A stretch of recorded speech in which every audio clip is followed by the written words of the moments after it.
Hello everyone, this is Mr. Robert, 410 Pest Control. I'm in San Antonio.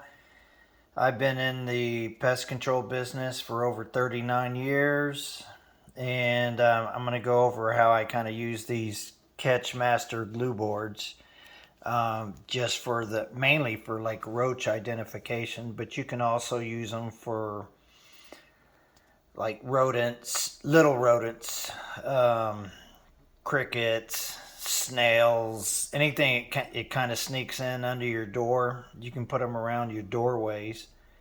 But anyway, I'm going to get back to my roach clean out segment part. After we do like a clean out, usually I'll put these down at the end. I will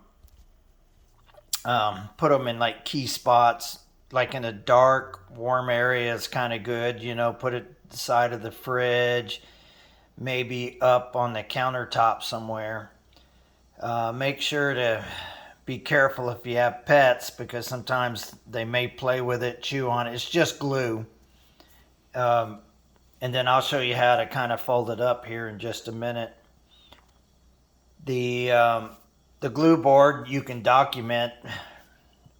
I like to label them, number them, kind of where I put them, and I try to go by memory. Like, hey, we got more roaches by the stove area or by the fridge, maybe nothing under the sink. So I just kind of calculate wherever I have the most roaches. I'll concentrate more on that area. Sometimes, like around appliances and microwaves. Yeah, maybe in the cabinets too. You just got to be careful. They kind of smash easy, no big deal. These are what they call Catchmaster 72MBs, and it's part of the IPM program. It's just nothing but a glue board. It's some of the other places will try to sell you glue boards, but that glue kind of hardens up after a while pretty quick, things don't really stick to it very well. I have had snakes on it too, and or birds, on maybe in another situation. But if you do get something on there, you don't want it to die on there, but you want to release it. Get some cooking oil and just put it around there, rub it on there, and it kind of makes it soft. And you kind of have to work, let's say a bird, you'll just work it off. I've had snakes. Just be careful. If I'm sure you're going to figure out if it's venomous or not. So you got to figure that out, research that. One time I had a Marine in Afghanistan hand me one, and it had a saw scale snake on it. And he thought it was dead. It was still alive, but it couldn't strike. It wasn't very strong. And that was scary. I mean, he handed it to me, and that thing could have easily kind of pulled off and popped me. But yeah, the glue boards are a good tool in the IPM program. Really helps you out in the roaches. So like, here's what I do. Like right here, I'm gonna open this for you, and I'll show you how to. Even though I'm trying to hold the phone and I need three hands, you just kind of pull this back, and then I'm going to show you how I fold it. Give me just a moment here.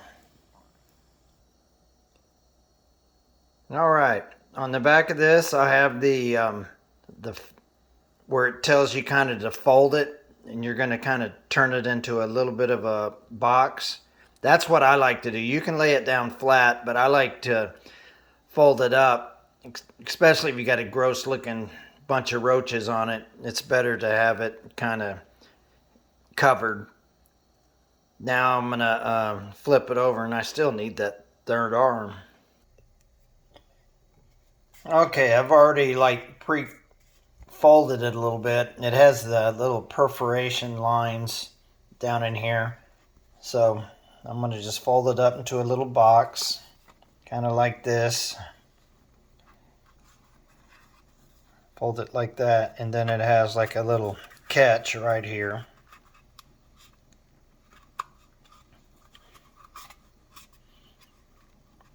And so you can kind of, when you place it, like up here, let's just say there was a microwave right here. What I'll do is I'll just set it right here, like behind it or to the side of it, and see if you catch something, you don't really see the roaches right off. So I'm happy with that, and I'll put a bunch of them around here, maybe around the food if they've been in the pantry. Like I said, maybe around the coffee makers, the stove, you can put them inside the counter. And toasters too, man. Toasters are good hiding spot. Roaches be on the bottom. You can always put them. Ah, man, this cabinet don't have much room at all. So I'll have to give you another example on that. But yeah, right here, we'll put it like right in here around the medicine cabinet. Just set it in here, and like if they have a problem with roaches, that's another good spot. It's up to you. You got to just kind of play with it, figure it out. You can always move it again if you need to. Now I went ahead and put one over here by the sink under the cabinet, and you can stand it up on the side too a little bit. If I had it laying down flat, there wouldn't be enough room for it. So, if that's an issue area, I would say you probably need to put down at least about 10 after you do like a clean out. And as you move on and you see areas are not that important, then maybe you can just pull the glue boards out of there. But remember, pets a lot of times will mess with these if they're out in the open. So be safe about it and kind of, read the labels on it.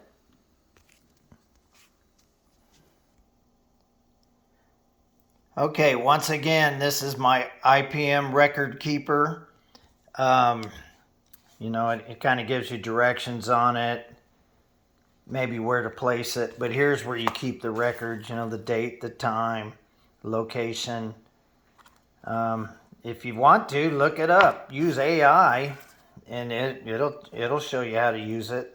Just ask it what's the best placement for glue boards. Okay, on this last part, this is my outro, and I'm basically reading this off my laptop. So this is not, just spray and hope things get done. You need some other tools, and these Catchmaster 72MB glue boards are the tool that will help you. This is how I do it with my pest control business. This is how I do it with the school districts. So if you think this is awesome and important to you, just hit like and subscribe on this channel, and give a comment and tell me what your pest problems are and what you want me to tackle next. I'll see you on the next video. I think I'm going to do that Nyban FG product. It's kind of a sawdust product, but I use it everywhere, and it really helps out, like especially if I do schools. And we got some good tools out there. So have a good night. Bye.